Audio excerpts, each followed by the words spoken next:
Welcome to A Free Solution. I'm Kevin Wills, your host today, joined by Tim, the Freedom Variant O'Connor. I'm gonna change it to alpha male, Tim, alpha male, freedom variant O'Connor. I think that's Really, what I'm gonna do. really rolls off the tongue there and Yeah. absolutely isn't overcompensating for anything. Not at all. No, I'm just a 56-year-old guy that wants everybody to think that I'm an alpha male. So I'm gonna change my name to alpha male. It's gonna be a big net positive for the world. Yeah, for sure. That's how I see Make sure you put that in your Twitter name too, like so everyone Yeah, knows. I already got broadcast journalist. I'm out of characters on that one. Oh man, you're running out of room. Yeah. Oh well, but all right. So got a few things to talk about today, folks. Gonna talk about some controversy in the Rochester in the Rochester area associated with the Lilac Festival. Stuff like this happens every year, but it's their response to it is kind of an addition of restrictions on teenagers. I want to talk about that. The actual controversy itself, plus what happens in other festivals, plus should teenagers be allowed to have spaces where they can roam without an adult escort anywhere, right? Like it's a thing. Back in the day, we didn't even have parents. We didn't even know they existed, bro. Like it was just like they're like, get out of the house. We did like operate under threats of physical violence if we misbehaved. To moderate, mild physical violence, but it was real. Like if we were at places misbehaving, there was a good chance some old dude would chase us down and scream in our faces, And I don't think kids these days, like, I don't think they get that. Maybe not. Well, we'll talk about it. Plus, we'll talk about the Miller Lite controversy. Tim's going to tell us about important. that. And we might talk about the regulation of AI too, whether or not we need regulation. It's got to be for our safety, right? For keeping us safe. That's right. Don't worry, no conflict of interest there, just safety. That's it. Yeah. So yeah, we'll go live in just a few minutes. And of course, because we're a live show, you, the audience, can participate in the show, leave your comments, let us know what you're thinking, other things that we need to talk about, add to the topics that we have. We always love hearing from you. Yeah, hey, and I just want to I'm going to kind of try to watch the Twitter feed and see if because those comments don't post automatically. Like they don't have the agreement with StreamYard that Facebook apparently does. But I'm going to try to keep an eye on the Twitter feed. So you guys watching on Twitter, if you got stuff to say it. And I'll copy it and I'll post it, and you'll get no credit, and we'll use it as our own. And you're welcome. Right. Great. Timmy, vamp for like slightly too long. I was hoping for that 3-minute mark. I screwed us up already. I'm so bad at this. That's all right. I didn't say it. That's all right. We're gonna go live in just a few seconds. Thanks again for joining us here on A Free Solution. We're gonna go to the radio portion of the show in just a second. 5. Now, an hour of clarity for exhausted people of our nation mired in toxic partisanship. Left versus right, us versus them. While we pay to keep our politicians fighting, how do we, the people, rise up and solve the great challenges of our time? We do it by embracing freedom and liberty. There may be no such thing as a free lunch, but this hour is as close as it gets. Welcome to A Free Solution. All right, welcome to A Free Solution. I'm Kevin Wilson, your host today, joined by Tim, the Freedom Variant O'Connor. I am here, everyone, and we are going to solve some world's problems, some of the world's problems, some local interest news up in Rochester. With Kevin's an expert on Monroe County, so I'm basically just going to be playing along and adding flair and hopefully some humor. Yeah. So we're going to talk a little bit about the Lilac Festival stuff that happened over the weekend, and whether or not teenagers should be able to attend festivals like that without an adult escort. Some new restrictions that got put on teens there. Some of this stuff's kind of been around for a while. They just announced it like it was a new policy. But let me lay out the context. Why is there controversy around this at all, right? So if you don't live in the Rochester region, you might not know Lilac Festival, big deal. It's kind of like the the official opening of the summer festival season. We love our festivals in the Rochester region. There's a whole bunch of them that happen. And, this one takes place in Highland Park. It's a nice thing. There's kind of a commercial area plus, um, beautiful lilac trees that are in bloom this time of year, and craft vendors and kettle corn and rides and concerts, all this stuff, right? Whole thing. My family tried and failed to go to it on Saturday. We got there, tried the park, got frustrated, and then bailed. But I find lilacs to be oppressive. Like they grow too fast. They like bite your tongue, sir. They just spread through your lawn. They're hard to mow around. I don't even know why people like them. No, I love lilacs. I have 2 lilac bushes in my front yard. One of them smells absolutely amazing. It is my favorite thing about spring, to go out there and smell the lilacs. There's joy in the world because of my lilacs. That sounds crazy to me. No, they're amazing. But I'm a big fan. My son's a big fan. He now knows the word lilacs and wants to smell all the lilac trees. It's adorable. But anyway, not about that. So what happened with the Lilac Festival is that there was supposedly the youth were acting up on Friday evening, the opening of the Lilac Festival, right? So it usually closes like 9 p.m. It gets dark, tell you to leave, right? And some of the teenagers didn't want to leave. And some of them were a bit rude about it. So the tweets and the stories that started popping up were like, there's chaos at the Lilac Festival. You're not safe anywhere. There are hundreds of young people fighting, teenagers and early 20-year-olds. They're fighting. They're throwing rocks at the police and cursing at the police, blah, blah, blah. So this whole thing, right? And part of it stemmed from this video that got posted by, a local dude who Jeffrey Rogers. I think that's what the guy's name is. But he posted a video and again showed teenagers milling about, walking in the middle of the street, and the police kind of like pushing some of them along. No actual fights in this one, but there are rumors of big fights, rumors of people throwing rocks at the police, all this stuff, right? But none of the actual videos I saw were that. They were just teenagers kind of being jerks. But what's that? Or did anybody get charged?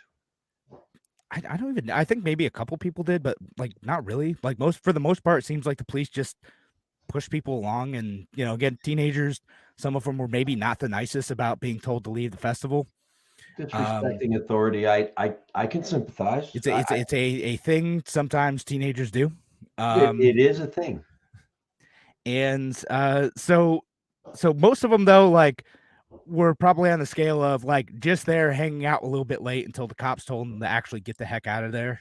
And then like a handful were actually jerks and were violent. And there's like one fight that I saw on video. So I did see a fight, but it wasn't hundreds of kids fighting. It was like a fight and a bunch of people like crowding around because, drama, right? Because that's what fights.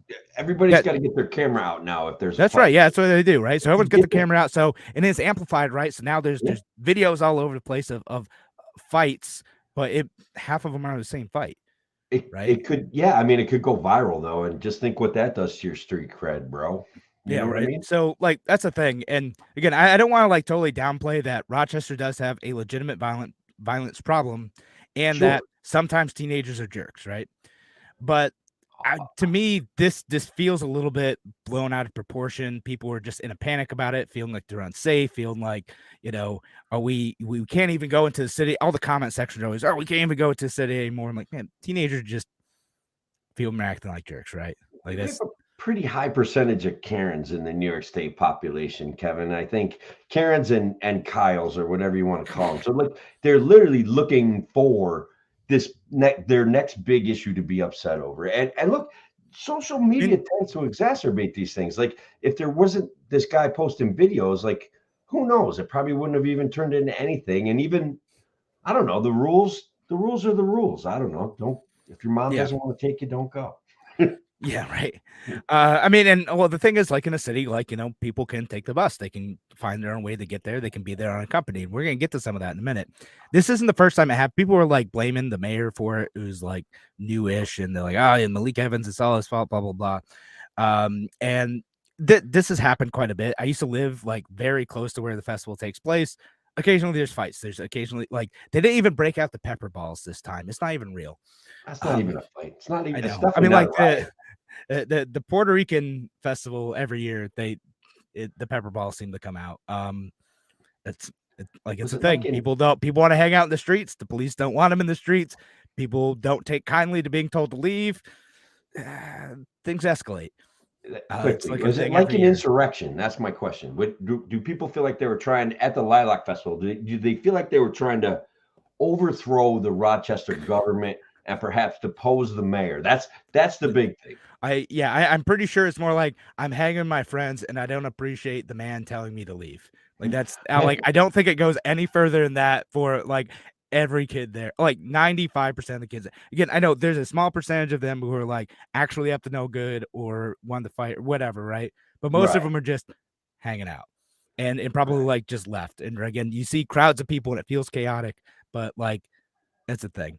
Well, Um I for one do not like crowds of people, so that's always chaotic. now Like, I just like so I can't be here.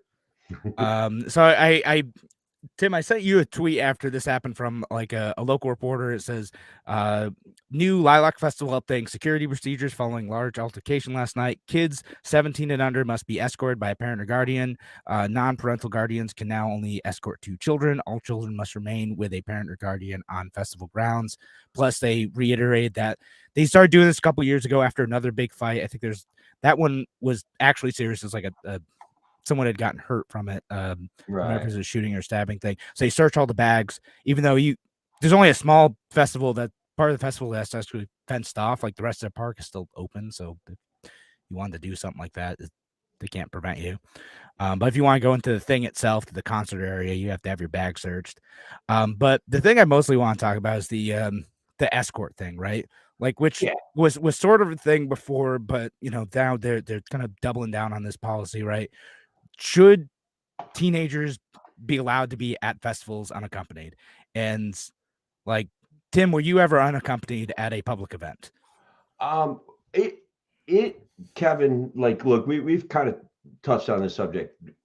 We rejected all forms of supervision, and our parents hated us. Like, I'm from Gen X, so our parents they didn't want to come to our sporting events. They didn't want us even, they didn't care whether we played sports or not. They wanted us to get our own rides too, and our own rides home. And so it's like, if there was an event, we would certainly try to go. And we didn't care whether our parents came with us or not. The biggest issue would be like finding enough money to get in, like if Right. there was going to be expenses.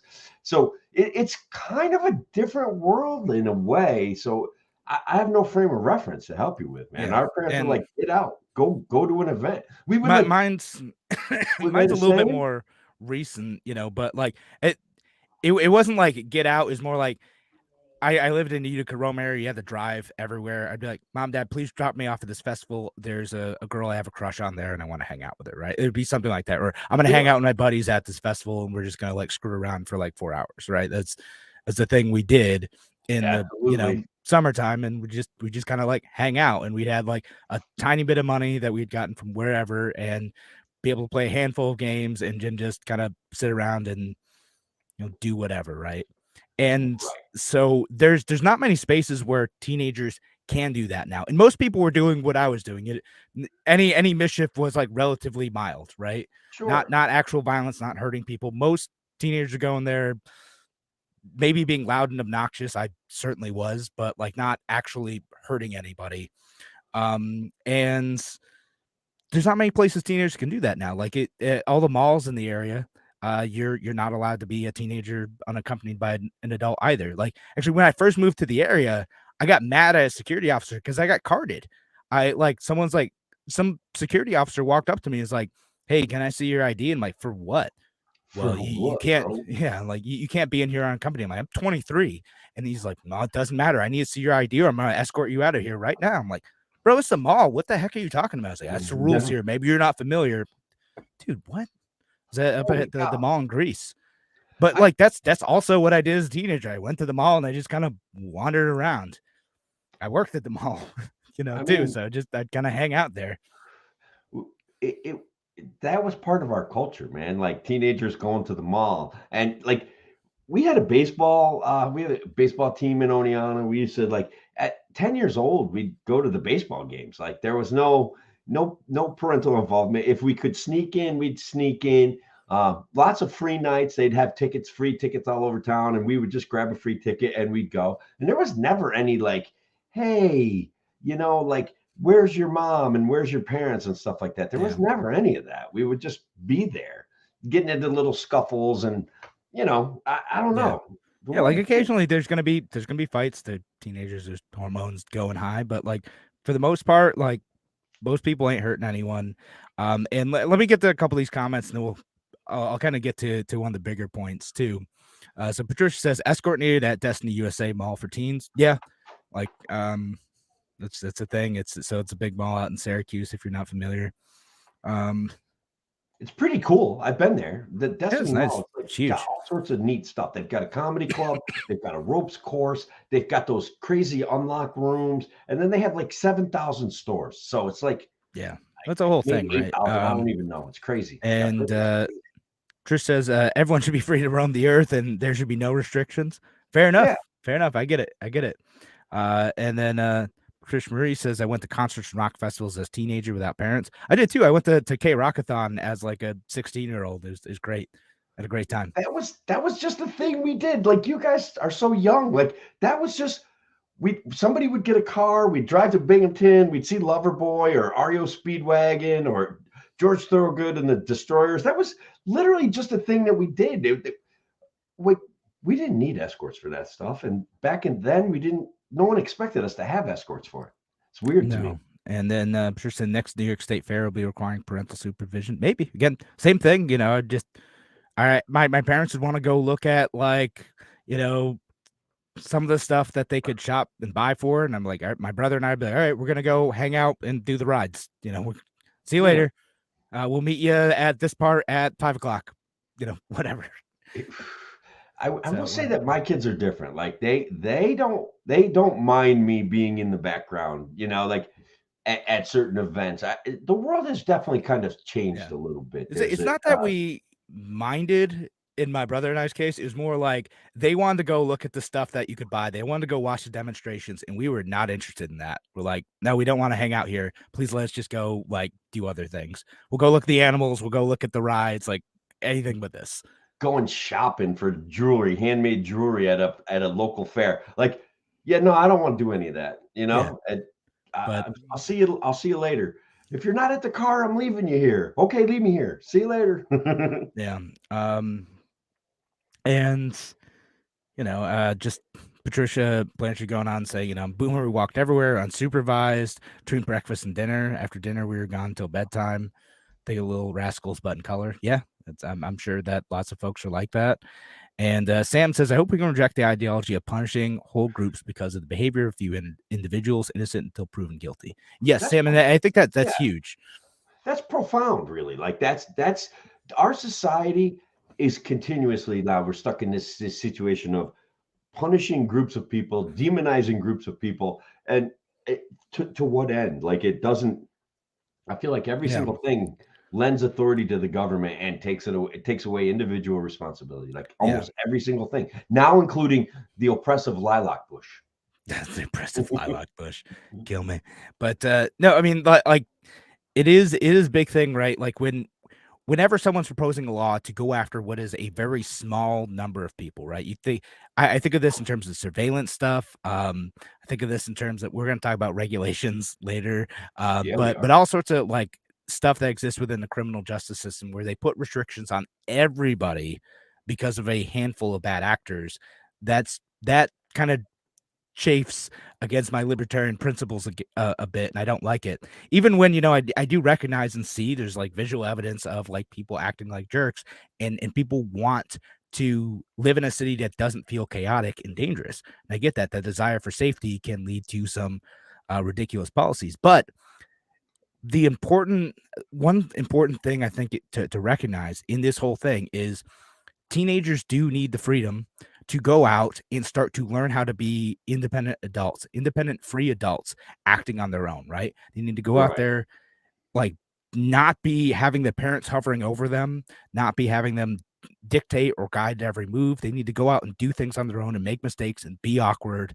And that's part of how you grow, right? Like you grow into a good functional adult in part because you're going to do cringy things as a teenager, and then society kind of corrects you for it. Hey, maybe you're being a bit of a jerk right now. Can you knock it off? Right? Someone's going to like tell you, right? Or you figure out from watching your friends, or you figure out from watching other adult figures that are not your parents. You need to go out and do some of these things. And by placing all these restrictions, by making it so that kids don't have any spaces to be able to go out and find independence, how are they going to be free adults capable of making their own decisions 10 years later? Well, they're infantilized right now up until like 25. So like that's like And I don't think either of us think that's a good thing. It's a bad thing. No, I don't. So I have the opposite problem. Like, especially with my youngest, he's kind of a homebody, right? Like he likes his sports and stuff like that. I'm always like, go out with your friends, go do something. You have a freaking car, bro. Like, go. If you have a beer, call me. No questions asked. I'm gonna come and get you. Like that. Don't.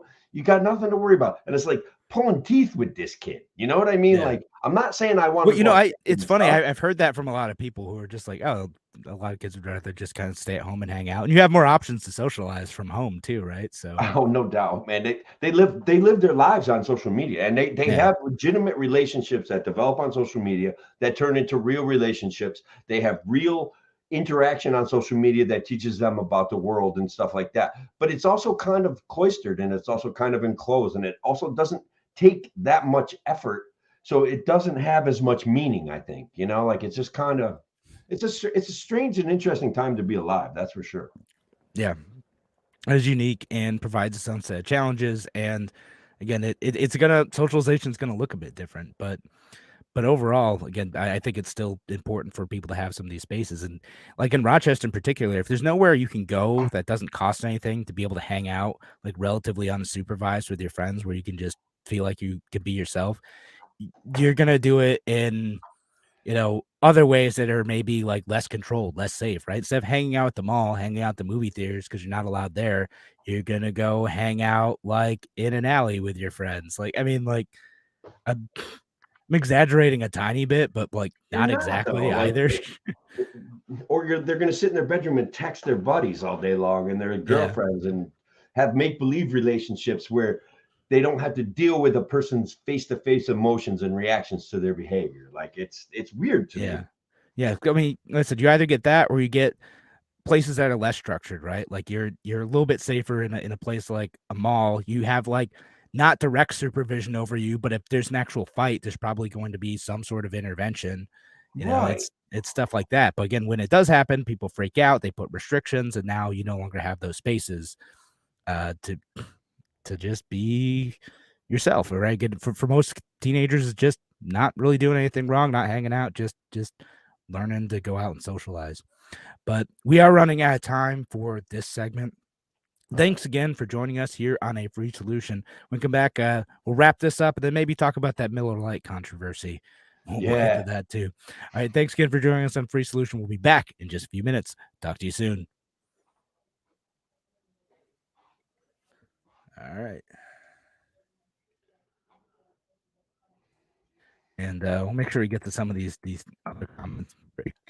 Oops, excuse me. Patricia Blanchard, kids on milk cartons changed everything. Yeah, that's part of it. I mean, and that's more of the like the parents putting restrictions on their kids. Because the weird thing is that like things are way safer now than they ever have been for kids. But like actually like way back, like sorry boomers, but like when you guys were kids, things were actually kind of dangerous in many ways, but you just didn't hear about it.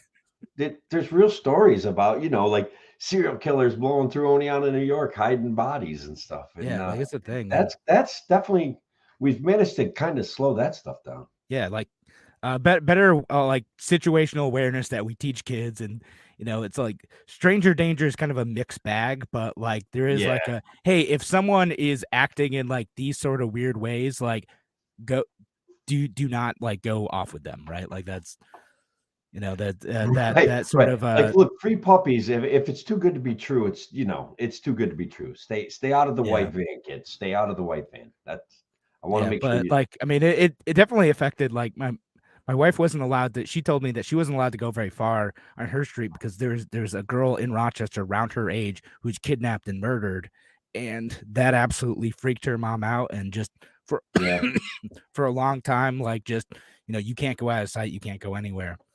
yeah, And so it's understandable, right? You see someone happened to a kid around your child's age in your city. Yeah, that's terrifying. Um, I and get this in response to my "stay out of the white van," but freedom is freedom in is the in the van. van. No, is that how they get you, Tim? Oh, there's freedom in there. Yeah.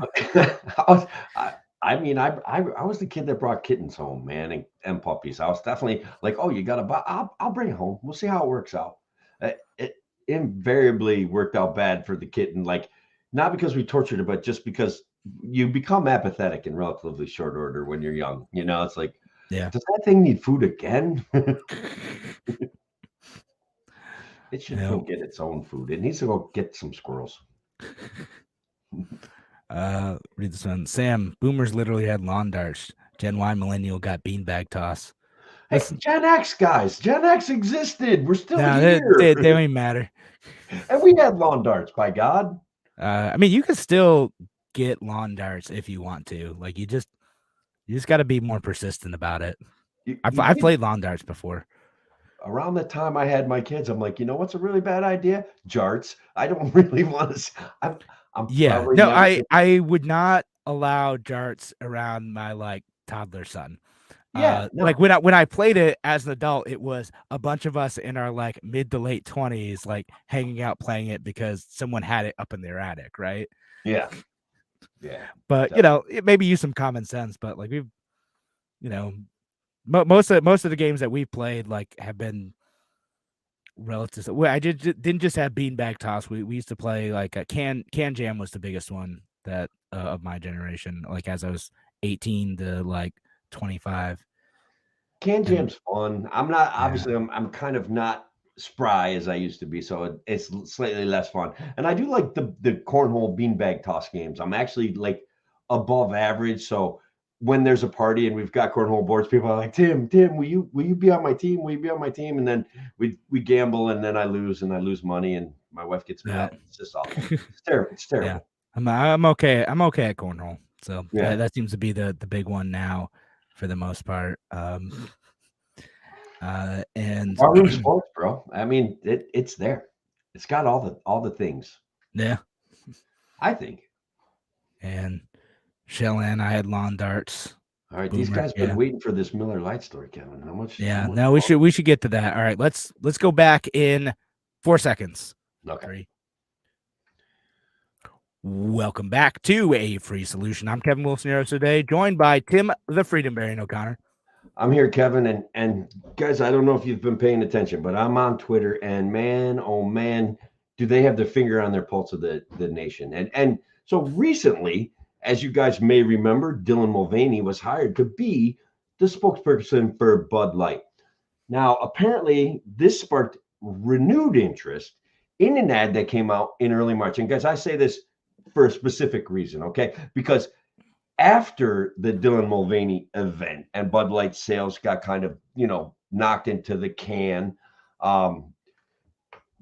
people have now found this Miller Lite ad and are flipping out, and they're saying, "Oh, good, Miller Lite's also woke." And I want to talk about the ad a little bit and what Miller Lite did here, which I find to be very interesting. There's some positive sides to it. There's some interesting arguments, and I'm going to tell my conservative friends that are saying Miller Lite went woke. Just hold up a second after you hear my analysis of what they've actually done here. All right. Okay, yeah, tell us what they actually did, and then All right. we'll analyze. I'm coming at this fresh, so Yeah, I what they have actually not. did is an important piece, right? So they basically hire a marketing director, right? And the marketing director decides to take a very pro-woman approach and feels as though, and guys, this is real about advertising, right? Like they bind you to a product through advertising, right? So like Miller Lite in the 70s, 80s, 90s was basically just like, they'd have every ad would have a hot babe in a bikini on it, and they would have like plenty of kind of, sexy girls selling their beer, sexy girls drinking their beer. And that was a major piece of their advertising plan, is that, good looking women like this beer.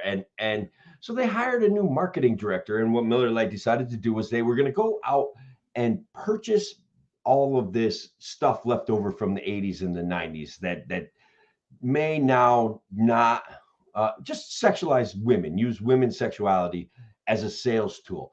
And so but that's not where it ends, right? They're going to take this stuff and compost it and turn it into fertilizer and send it back to people who sent it to them, or people who apply for a grant, and they're going to get like hop seeds or hop rhizomes and this compost for Miller Lite to kind of make up for what they did in the 90s. And now I'm trying to find the article so I can talk a little bit more about it in direct specifics. Okay. But where did it go? All right. Well, that's just awful. I had it up, but anyways, so basically what she was doing is she's saying, look at this old, and she used the word SHIT, and what we're going to do is turn this into new stuff for women to make a positive impact. And they make this big historical analysis about how ever since Mesopotamia and even in early colonial America, women were the ones that were making beer. And I kind of got thinking, and I'm like, aren't they kind of telling women to get back in the kitchen and make beer? And aren't they kind of telling them to get back in the garden and grow some hops? I'm not sure that this advertising campaign is as woke as they're saying. So what do you think about that, Kevin? I wouldn't have taken it that way. It's definitely, I think, better than what was it that Burger King? I think it was Burger King did the women belong in the kitchen tweet for like Women's History Month a few months back. And then they're like, women belong in the kitchen. Follow up. We think you should apply for jobs at Burger King because like we want women in our workforce. I'm like, oh no, that didn't land super great. It did not land where they wanted it to. And so that's what I'm saying with this ad. I don't feel like, if I was to look at this ad, I'm taking from it like, again, I wouldn't necessarily see it that way. Like there's been events like my wife actually attended one of those over at a place called the Cub Room a few years back, about like the history of women in brewing, and how it used to be like women like who would have like the pub level like breweries, right? And a lot of time it'd be them running them and effectively managing these businesses and managing the product. And then once it got industrialized, it became, all men. And there's still like way more male brewers than female brewers, and so like they had a whole event like talking about the female brewers in Rochester and how they're having an impact on this industry. And like Rochester's a big beer town, like I'm not kidding, within like a 15-minute walk of me there's like 7 breweries. Like nice. There's a lot. And so like, but they just talked about like, the impact of women in brewing. So like I didn't take it that way. Like, so to me, I'm like, oh yeah, that's kind of clever, unless you are really nostalgic for old Miller Lite ads. That's right. So let's talk about the consequences of Miller Lite buying up a bunch of old advertising from the 90s. If you're stubborn enough and you hang on to that stuff, it's actually probably going to kind of explode in price. Let's be perfectly honest. It is composted a bunch Miller of it, Lite so stuff, and you don't send it back to be composted. I think you're going to score, man. eBay. I can see the rebirth of eBay. That's the thing. I mean, like, it's just, I work in marketing. It can be a good advertising thing to start new, to start fresh. But like, if you have a brand that has a legacy and you're killing some of the nostalgia of what your brand was, that could have consequences too. People can get frustrated with that, or just leave the past alone, that type of thing. But yeah, I do. And then if you go back to any of it where you have the aspirational, like, hey, if you want to be a cool guy who hangs out with good looking ladies, drink this beer, right? That's what that says about you.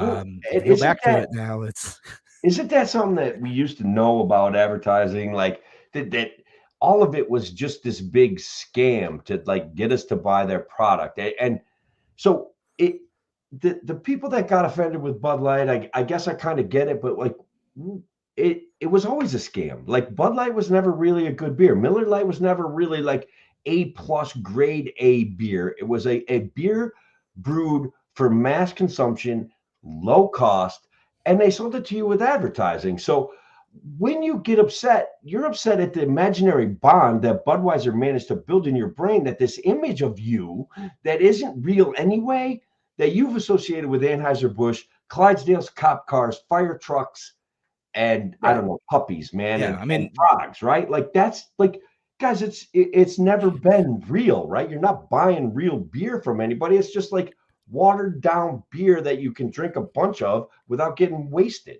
Like listen, that's good marketers understand that like consumption has always been virtue signaling, right? And I'm kind of mhm, using like modern language for it, but consumption is like if you make a really well done ad, you want the person who potentially is going to buy your product to feel that they're going to be signaling something to everyone else around them about who they are by using that product, right?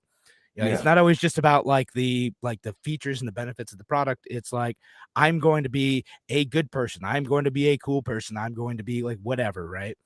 And that's what Miller did. That's what like Bud Light's tried to do with the Dylan Mulvaney thing too. Like, hey, we're yeah. cool and we're in with the folks who are cool on TikTok and in with like this this crowd, right? Like that's what it is. And they were speaking to a very small audience. You can kind of do that on social media, but also things can get picked up by bigger audiences. And they're like, well, if you have a conflicting message, if I see this other commercial and you're telling me that Bud Light means I'm this type of person, but I see this like micro campaign and it means I'm this other type of person. Well, which is it?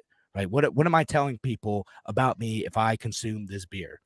Right. And most people aren't really thinking about that on the conscious level, but I like do. I want it's a people to thing. be aware of it because that's how politics is played as well, right? Sure Like is. this level of virtue signaling, this level of group association, and this level of, pseudo sophistication or whatever, right? Or a belief in the American way. And like, guys, I'm very pro America. I think America's an exceptional place, but advertising is like, please take a minute to think about it, like take a minute to think about it. Now, Kevin, I do have an interesting story about beer, right? All Um, right. and I can't remember, but it's one of my history books. I took a couple of history classes in addition to my philosophy classes and my economics classes. But one of the things that, and it was kind of a witty little small book about the origins of beer and how, in fact, beer itself may be the reason why civilization started, why we started to convert from nomadic tribes into people that would become, building homes and fortresses to create and craft products. So the story about beer going all the way back to Mesopotamia and it being part of your culture, this is absolutely true. Yeah. And it's kind of fun to think about, like the notion, because you can't just make beer in 5 minutes, right? You got to kind of like prepare it, you got to let it ferment, you got to let it bubble off, and then you can drink. And it takes like weeks sometimes. Before So, that, like longer, right? You gotta, be able to gather all of the barley or wheat or whatever other fermentable you need to gather, right? right. And if you have to do that and it's all spread all over because you're literally just gathering it from the wild, that's a pain. So that's a lot of incentive to be like, all right, well, what if we took some of this stuff and we just planted it all in one place so then we could gather it all up and then make our beer instead of having to look all over for it. Yeah, because Yeah. and beer was the incentive, that because we had enough. Like we could find berries, we could travel south and find game, we could travel north in the spring and get fresh game and you know different kinds of berries and food. And but to have beer, you had to stay in one spot for an extended period of time. And so it was a miracle, Kevin. The miracle birth of civilization is beer. Now, ladies, get back in the garden and get back in the kitchen and start brewing some beer. That's it. Oh yeah, that's if Tim were in on the marketing team, that's how he would have phrased it. That's And that's what I took from it. Maybe it's because I'm almost a boomer, Gen X. I'm old fashioned, whatever. But like, it was a simpler time. Like men did do the hunting, right? Women did do the food prep and the beer. Apparently, the beer making. So, and back before the government enslaved all of us and now ties us to a 40-hour work week, we could do cool things like make beer for our family. I mean, you could make beer for your family now. You're Ain't just not nobody going to got make time for that, money Kevin. by selling your labor elsewhere. I'd rather hunt down $10 for a 6-pack. Yeah. It's a lot more efficient now. Like, I always think of those things. Like, you ever seen one of those videos where someone tries to make a ham sandwich from scratch, but like actually from scratch? Oh my Like, you God, gotta you have to raise the grow the pig. pig and grow the lettuce and grow the wheat, and how much time and effort and cost it takes to make a ham sandwich compared to just $1,000,000. paying $2 for one at a $2 a pound, $5 a pound, whatever, right? yeah. And $5 a pound, you get like 8 ham sandwiches, and then you can buy like you can still buy bread for like $1.50 a loaf, so you could get 15 ham sandwiches for like I don't know, half hour's worth of work maybe. Yeah. You get a lot of sandwich, so it's more efficient to work and get your beer than to make it on your own. And I say this also as someone who tried to make beer and it stunk. So I will stick to just buying good beer. So libertarian marketing, I think that like White Claw should go with like there ain't no law when you're drinking the claw, and I think it would be a big hit amongst our libertarian. I'm pretty sure that's the unofficial phrase of that, but All right. I do like that. although I've never heard it in like a positive way. I'm just saying. No one ever I'm like a says that, marketing and they're genius. like, I want to like, get around regulations. They're more like, I want to. There ain't no law when you're drinking the claw. Is more like I'm gonna go fight a cop today. That's that's I just think of that's it usually more the like context in which that is said. But I guess I never really think of it like that. I just like it's freedom from those moments of oppression. When I'm drinking White Claw, I'm generally not earning money and paying taxes. So no, yeah, that says I did not try that. Again, before someone's like, "Oh man, they're disparaging this product," in there, like we are not endorsed or disparaging that product. I tried it last summer and actually liked it. Makes a great like drinking game yeah, beverage. That's what I used it for. It was a lot better than I love Jenny, but like if you have a cup that's been sitting out for like 45 minutes, it's not great. it's for me. It's White Claw It's or better MK cold Ultra. fresh. Still drinking the MK Ultra. Huh? Yeah, I still have it. That's the one for you. I'm sticking to it. It's light, it's refreshing, it relaxes me, and I feel like more of a man when I drink it. And occasionally, I start seeing things. Oh, good. That means it is working. It's Good. it's perfect. So I just gotta. What do you think about this Patriot Front group of federal agents marching around Washington D.C.? Tim, we're out of time. I'm gonna Oh have to cut you man! off right there. We can't talk Oh about this in this man! segment. Maybe next one. But folks, we're heading to break. Thanks again for joining us here on A Free Solution. We're gonna be back in just a few minutes. Talk to you soon. Sorry about that cough. That's poorly timed. It's all right.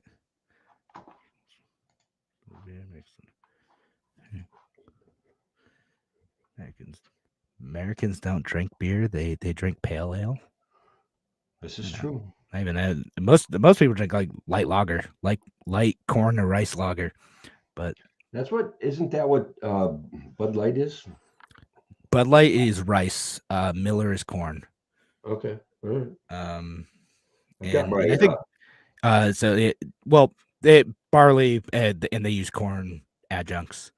And Yeah. Budweiser uses rice adjuncts. It's a bit crisper. I think Genesee also uses some corn adjuncts in the cream ale. Right. But I don't know, it still tastes fine. I don't feel like we need to be restricted to the Reinheitsgebot, the German purity law of hops, water, and barley. No, I'm fine with it. I had a buddy Although, that spent some time in Germany as a paratrooper, and he said that you could only drink beer. Like you couldn't even they recommended strongly against you drinking the tap water because at that time, back in the 80s, Germany was heavily industrialized, a relatively small country, and they felt like all the water was basically toxic poison. So They No all kidding. just drank beer and So soda. just drank That's beer it. instead. So yeah, I'm sure still places like that. Yeah, just drink bottled water or something that comes out of a factory. Ironically, Yeah.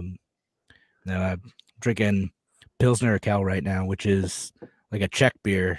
And still, will never forget going to that country, and it's expensive as heck here.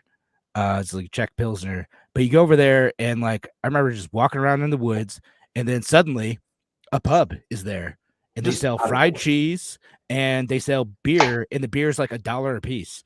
Oh my It's God, what a amazing. good deal. You get like a half liter of beer for like $1.50.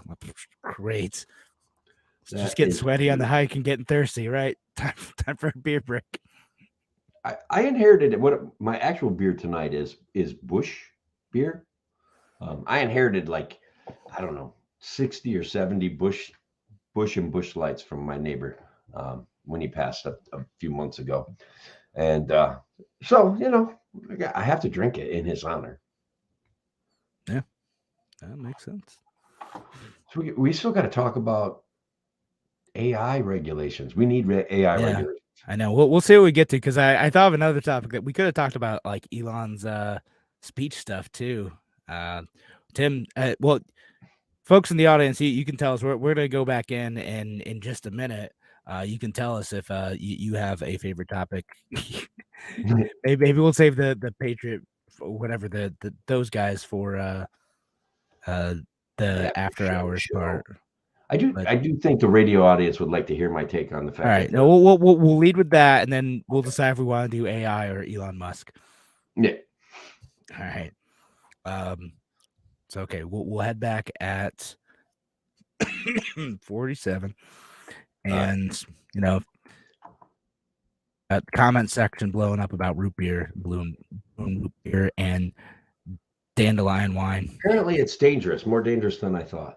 Home brewing. I don't even think Maybe I'm a gonna thing. That's I had my apple cider explode. That's my yeah. beer didn't explode, just tasted terrible. Just stuff. It was just really bad. Yeah, it's just bad. All right, so we head back in 5. Welcome back to A Free Solution. I'm Kevin Wills Jones today, joined by Tim the Freedom Variant O'Connor. I'm here, Kevin, and I just want to say that there's an old adage out there, right? Like if you're sitting at a table playing cards, or you're hanging out in a room of reasonably smart people, like if you can't spot the mark, there's a pretty good chance you are the mark. So you clowns that are joining the Patriot Front right now, I'm telling you right now, if you don't realize that you're the mark, you're crazy. Because to me, this thing is got all of the earmarks of some of the things that the FBI is famous for doing, and that's recruiting young people to causes that they encourage them to take a really bad action, and then guess what? They have a success story, and you have your life ruined. Yeah. What do you think about that, Kevin? Am I crazy? That could be. Like honestly, like It could be. I've seen like libertarian Twitter fighting over this. Whether or It's not so these guys have annoying. They were that's because fighting over everything this past yeah, weekend. they always fight over stuff. So like I'm just like, okay, cool. I'm not gonna dive into that. I've seen these guys before. They're basically like kind of a white nationalist group. They had a small march in Washington like recently, right? Yeah. So march around. They I think they got a permit. They applied for a police escort. They all wear like blue shirts and khakis or whatever, and these like white Yeah. masks. Uniforms. They got these uniforms, so and shields and stuff. So they march around. They do the thing, being morons, and then they Absolutely. rode the subway away. So like I have no idea. Like they could be. Here's my take on this: is that like there are a bunch of genuinely like both stupid and nefarious people out there, so it Sure. could be totally legitimate. A lot of But them gotten the elected to office. They're yeah, there. although in fairness to your point, the FBI does have a history of like infiltrating these groups and egging them on to do dumb things. And to point at like a specific example of that, the stuff that happened with the Michigan governor with that one group a couple years back, Yeah. that to me kind of feels closer to entrapment. Like that. I I was like, it feels like they really had the government's informants had a heavy hand in pushing them towards more radical action that they probably would not have done on their own. I'm going to tell you that they have been granted broad leeway to participate in quasi legal activity and encouraging other people to participate in illegal activity, and they've been granted broad immunity. And so, look, I don't want to go This down group all the conspiracy or wormhole. the FBI. FBI. Right. Okay. Yeah. Just making sure we're clear on who we're Yeah, talking about. and you can go right to like Wikipedia and you can get a list, right, of the failings of the FBI and things that they've materially participated in that have ended in the result of you know, I remember you told a story about a kid in Rochester, right? That got kind of talked into being a terrorist or right, my I neighborhood. mean, and then convicted of being a terrorist. And it's like, I don't know how they get away with it. I don't know why we've granted them such broad latitude. And I think that the broad latitude that they've been granted has obviously been detrimental to society on some level. And in several instances, the Durham report is exactly what we thought it was going to be. So, like everybody, just I don't know what to tell you. It was always exactly what we thought it was. The FBI, the deep state, on some level, participates in psyops to get everybody upset. There you go. Is that what it is? Now, Because we've kind of jumped the Durham report, which is related, but like a different topic. True. Related. Yeah. So, do you want to give any more evidence for why the FBI is probably involved with this group, or do you want to jump into the Durham report, or do you want to jump into Elon Musk stuff? We should probably talk about Elon Musk because he has the world like afire right now with what he's done with Twitter. So, or should we talk about AI? Or if we're talking about Elon, are we in fact talking about AI? I honestly don't know sometimes. It's all a deep fake. Elon is a robot who is powered by AI and also is practicing regulatory capture. Yeah, exactly. It's all together, man. It's all coming. See, it's all starting to make sense now, isn't it? I mean, it's so. Where do we pull a topic out of there? I do think that one of the things that we like to stick to is talking about regulatory capture, right? So automatically now we're looking at the chief executive officer of Chat AI or one of it's OpenAI. His name's Sam Altman. All right, and so they're already, before it even really gets off the ground and starts making any kind of money, are begging for regulation. Surprise, surprise, America. Yeah, no, they think that the and one of them, they're an AI researcher, Gary Marcus, talked about how AI should be licensed in much the same way that the FDA approves new drugs. Great, just great, guys, because the FDA helped make sure that insulin can't be imported from Canada, help make sure that we can't have a competitive market in insulin, help it make sure the baby formula from Europe cannot be automatically resold in America. Like the FDA does a lot of like, okay, it's sometimes you get too far. I get too far down the wormhole and I just want to say, okay, on some level, I think the FDA should exist, but then I'm like, but they've done so much bad stuff. And here we are now. Let's start a new FDA for AI. On net, are they better, right? And so, we've talked about some of the the fears of AI, and those have kind of been blown out of proportion, I think, a bit. But particularly, like, there's one going around like, oh, students are using this in school. I'm like, yeah, like, and you know what the panic was when I was in school? Students are using Wikipedia in school, like, and it's gonna ruin like learning. Like, it didn't. It's fine. It did, but it didn't. And learning has been more ruined by the federal teaching. It's not in my brain. It's not coming to my mouth. But you know what I'm talking about. Like Department of Education. It's been ruined by the feds, Kevin. The feds, man. Yeah, no. So, but anyway, like in terms of why I am grumpy about like this thing, right? Like we've talked about regulatory capture and how that ends up happening, right? You end up with a new emerging technology, and then people come in and say, hey, we see that you have fears about this technology. We want to be able to operate and ensure that we are operating safely and with the trust of the public. Therefore, you should regulate us so that we can all be open and transparent about how we're using this technology in a responsible and ethical way. And we can't let these rogue actors out in the wilderness, totally unregulated, be able to experiment with this dangerous stuff. You have us, the big companies, regulated and licensed, in fact, so that you know that we aren't going to be using this to hurt people. I love it. That was well done, bro. That was Yeah, really good. that's And that's what they do, what they right? do. And but the flip side of that is they're killing the competition. That's what they're doing. That's all they're doing. They're trying to kill their competition, particularly places like OpenAI and Google, which is developing their Bard stuff. OpenAI is also part of Microsoft. Well, not part of, but Microsoft has heavily invested in them, and they're incorporating their model in the Bing, and I like that stuff. It's great. It's fun. Facebook has their own thing. These big incumbent players who have all these resources are trying to capture the market now and keep out open source people who are going out and doing things on their own and experimenting and finding low cost or free models that are able to fit into more specific use cases. All they're trying to do, and there's a memo that came out from Google like a couple weeks ago saying, like, we don't have a moat. These open source guys are going to come in and wreck us and destroy this product that we've spent billions on. This is what they're trying. They're trying to build their moat. They're trying to keep those folks out. That's all they're trying to do, is stifle their competition. There's nothing more to it. They do not care about safety. They want to protect their profit. That's all. I mean, obviously, I couldn't have said it better myself because I tried and I failed.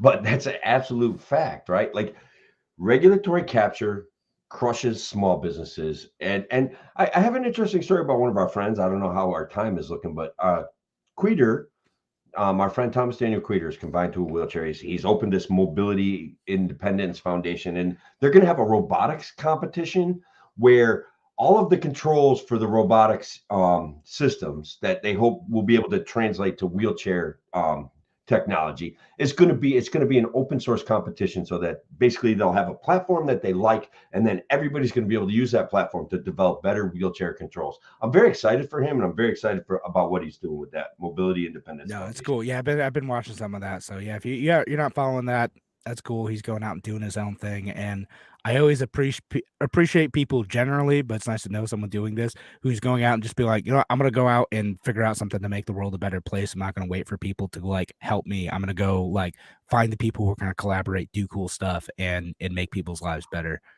It's awesome. I love it. Yeah, no, and he's always been very proactive. He's run for office a couple times. He's been very active in the Libertarian Party, but now he's found a slightly different focus. Like, he's like still very like libertarian minded, and certainly I can get his perspective of wanting to be free from the government, because he's always been under the shoe of systems that the government offer, that he's just like, these systems simply do not work. You know, he's been through, they lost his feet, they lost his legs, they're like, why can't you drive? You know, it's like, he tells the story better, but it's just, and it is his story, so I don't want to steal, but I'll give you tastes of it, right? So check out what Queter's doing. I guess I'll put out a plug for him, and hopefully it helps him out a little bit. Yeah, no, definitely check out the work that he's doing. Been a guest on this show a couple times, talking about running for office and whatnot, and living within the system as well. And a disaster in Phoenix, Arizona. A disaster. Oh, do we? Absolute. I can't even believe it. I have no idea where you're going with this, so I'm excited to hear it. Well, as you may or may not know, in Phoenix, Arizona, there's a Waymo self-driving car company. So basically, you can just hop in a car, get a ride, no driver. About 2 weeks ago, like, the entire system it went on the fritz. They don't really, I haven't found a good explanation as to why, but all the cars kind of gathered in one place with people in them and just kind of shut off. So I don't know. It was just horrible. Weird. All right. So like sad. Our AI driven automatic car future still has some kinks to work out. Elon Musk had a little stroke, and the entire Waymo car system went offline. He doesn't have that one, right? I thought that was like a Google project. No, I was So joking about tying Elon Musk into Elon being the Musk. actual only AI that we have. He's very convincing. And I'm gonna read this comment from Patricia Blanchard on YouTube. It says the field of AI ability to write stories, books, and scripts may make professional writers obsolete. That is my feeling, whether right or wrong. I tweeted something about this the other. Well, not I didn't tweet because I don't have a creative thought in my body. I retweeted someone who's talking about this because I found this in my own work is you still have to have a good foundation. All these things are supplements. Writers aren't going to be replaced. You can't just tell an AI, and you won't be able to tell an AI like write a creative story for me.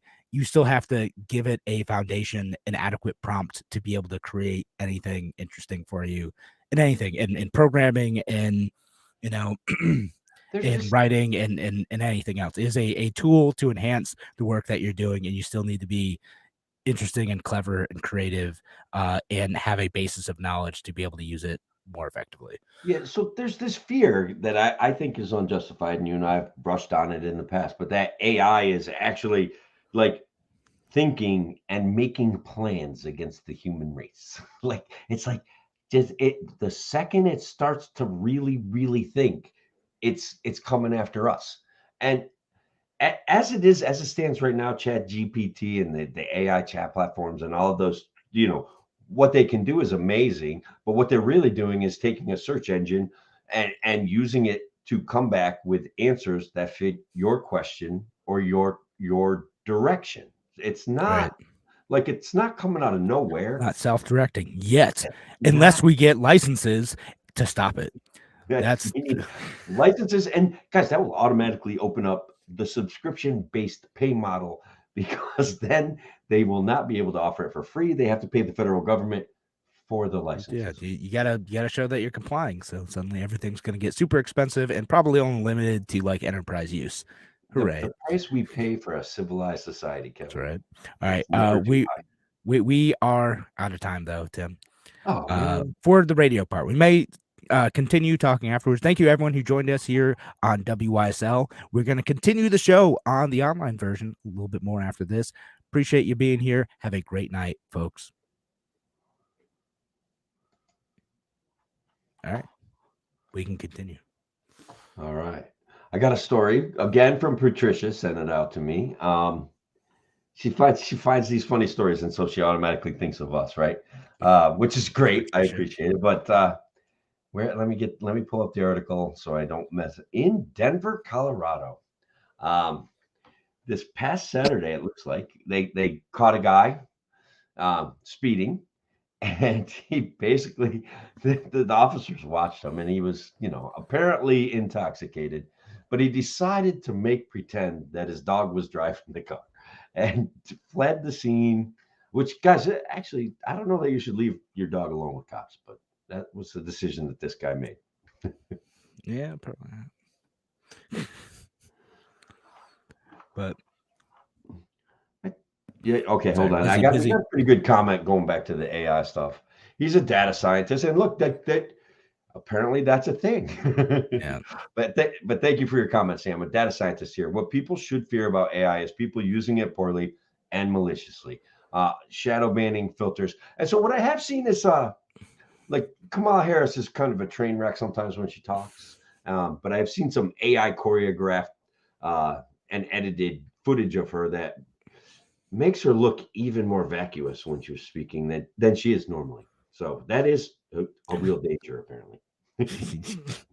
Could happen, but just to expand on that, yeah, I mean, like it's a tool like anything else. So like they have some of the ones that can go out and like do perform tasks right out on the internet, right? And people can and are using it to do things maliciously. They're using it for like viruses and stuff like that. But it's like any other technology, right? Some people are going to use them in ways that are bad and dangerous. You could use emails to send a virus to that doesn't make emails evil, right? Like just Right. It's like guns and cars, man. It's like what you it's do with, anything else. and apparently knives in England. So like Right. it's what you do with them that is the problem. It's just another tool, guys.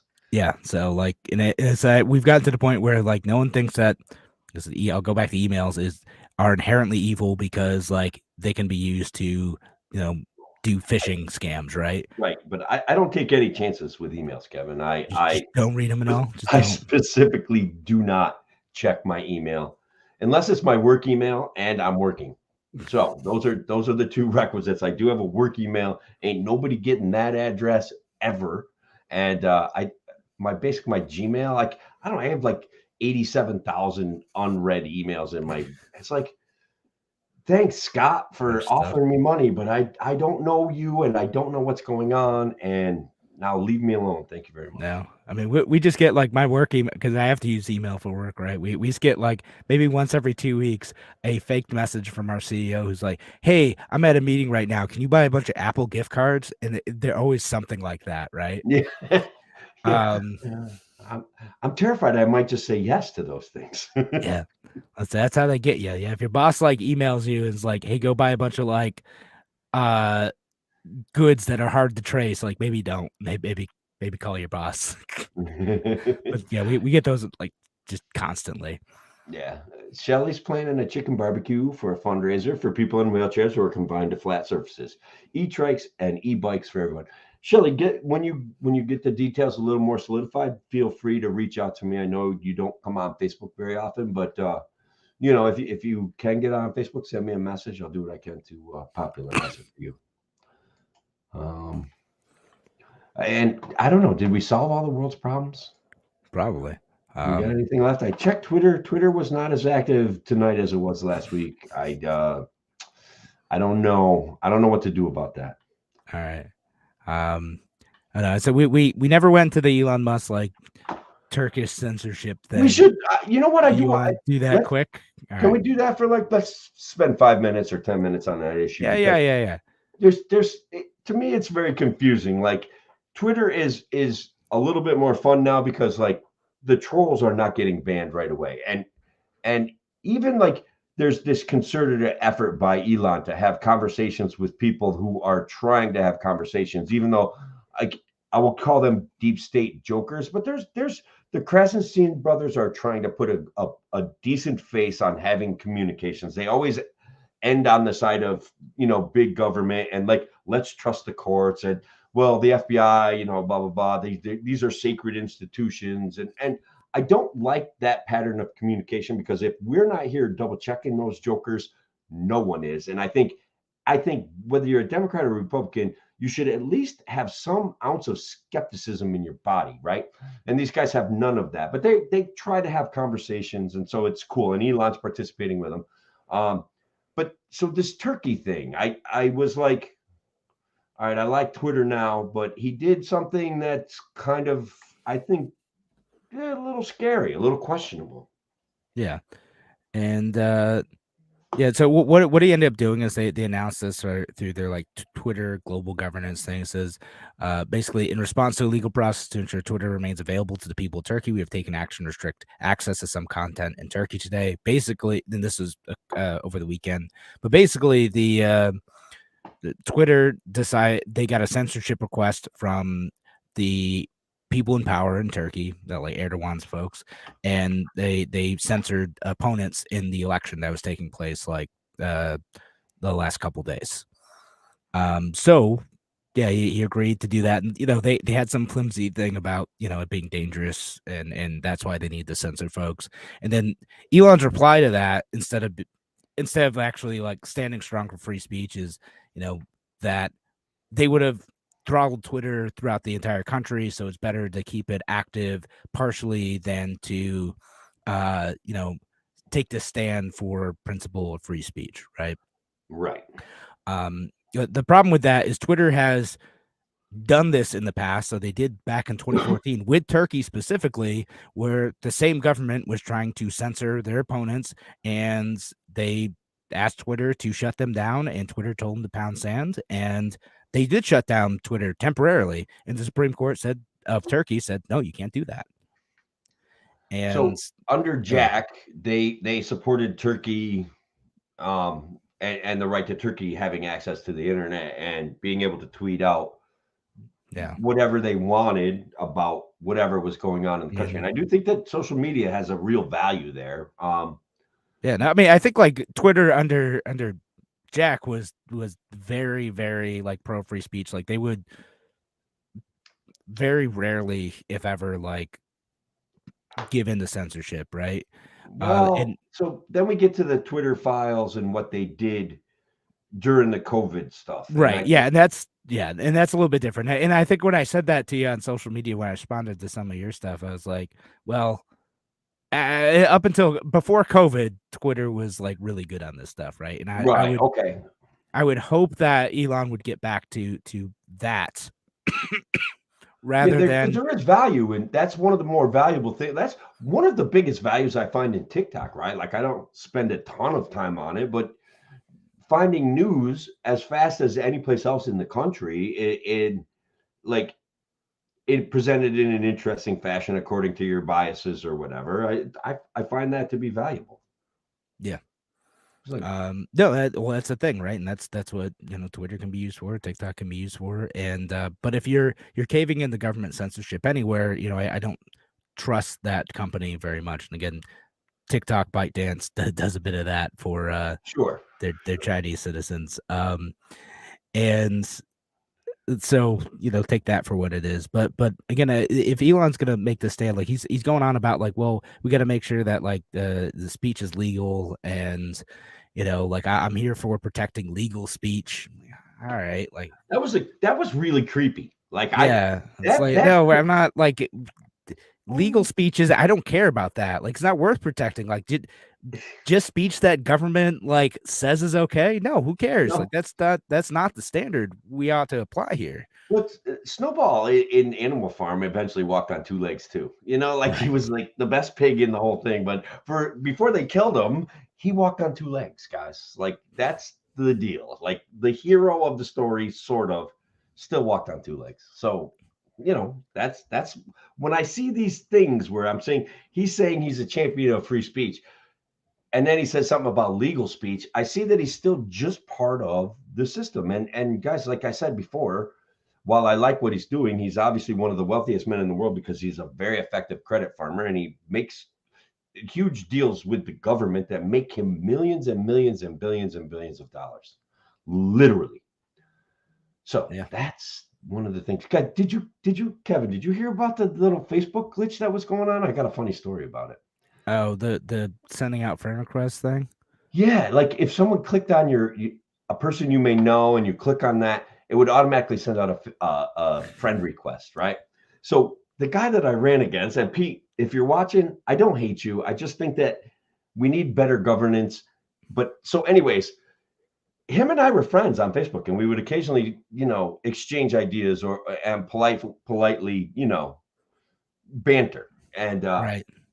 one day I realized that somebody tried to link his name, and I realized that him and I were no longer friends, and I was kind of sad about that, but not really because I didn't care. And sometimes I was making fun of him, and we were pointing out that he built a banquet hall without building permits, so he was probably like, screw those guys, I'm not going to be friends with them anymore. But that's what he did, and so all of a sudden I get a friend request from him. I'm like, oh, he's reconsidered. This is great. Me and him can have whatever conversations occasionally, not like we were having any kind of major conversations.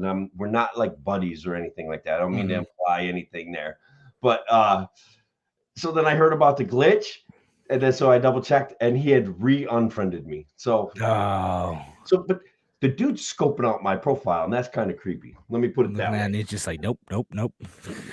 Didn't Like, mean to do what's he that. saying about me? Is he saying anything about me now? And I'm not, because he hasn't been caught doing anything else bad lately. It's funny. That's why I just never look at anyone's profile, because people you may know, I don't know them. Don't want Right. to know. Generally, I don't know them. No, I don't know. I apparently hadn't clicked on that, or maybe I'm friends with a bunch of people that I didn't realize I did, but I don't feel like I clicked on too many. Mm-hmm. I was It's funny. humorously supporting him in building a banquet hall without any building permits. I thought it was a pretty libertarian thing to do. He's fighting the power. I loved it, Yeah. you know. Exactly. Now it's yeah, you could be a supporter if you just leaned into that, right? If he could have just said, you know what, I don't think building permits are necessary for anybody. But the problem was like somebody else had just spent, you know, thousands on engineering plans and thousands on getting permits and hundreds on getting a sign ordinance passed, you know, that getting a sign passed through the sign ordinance, like we talk about zoning and how detrimental it can be, and especially in rural communities where we have an incoherent zoning practice, like don't even know whether the answer is yes or no, and so they have to have meetings about it. And believe me, the quality of discussion when it comes to that is not what's in the best interest of business and our community. It's what does this word mean in this law, subsection 0.10, and what about the children? Because we're going to kill the school if we turn any more houses into vacation rentals. We're not going to have kids here. And it's like, we already don't have kids here. We got nobody's making money. That's why we don't have kids here. People who make money have kids. That does help.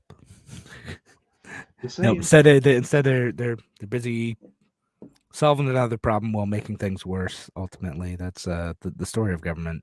It is. Unfortunately, how it goes in so many cases. The law of unintended consequences, bro. Yeah. All right. Well, on that note, let's call it a night. Thanks for joining us, folks. Appreciate y'all being here. Thanks for sticking around for the extra discussion too. Yeah. Have a good night. Bonus content.